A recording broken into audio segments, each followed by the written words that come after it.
Hello and welcome to today's Tuesday Tip, adding another flowering tip to your spring bouquet. Let's discuss third-party verifications today. As you know, we use third-party verification to verify income, assets, expenses, and allowances. First, let's look at income. While doing MORs, we have noticed that several managers are confused on the proper procedure for third-party verification of income. And understandably so, because the income verification differs a little from the others because there are two factors to be considered. The question to ask would be, is this a move-in, an annual, or an interim certification? Chapter 5, paragraph 513 of the 4350.3 lists acceptable methods of verification and the order of their acceptability. The first method in obtaining income verification should be the upfront verification, which for us is the EIV system. However, it's not available to obtain income for applicants or move-in certifications, only annual and interim certifications.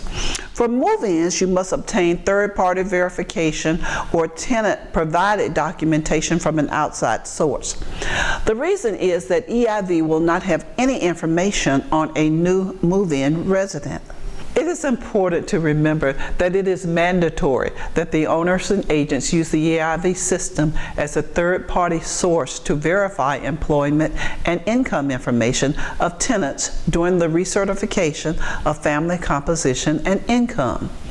Owners and agents may use other non-HUD EIV tools such as the work number or the employer or other government databases if they're available of applicants when no employment or income is available in EIV, or for other types of income received by the family, such as gifts.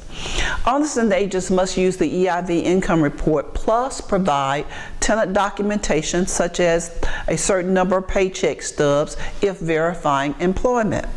The number of paycheck stubs depends on what your company's EIV policies and procedures require. The only way this method alters from being the first method of acceptability is that the resident disputes the EIV income report or the Social Security information. If it disputes it, then you will need to make a comment in the file and obtain the old-fashioned third-party verification from the source. However, the information from the source cannot be any older than 120 days from the date that the owner receives it. Number two, all income is not reported in EIV, such as retirement income. If they're not reported, then you'll have to get an old-fashioned third party. For either of these exceptions, you must still include a copy of the EIV income report to be in compliance. So we've established the fact that EIV should be the first method of income verification for third party.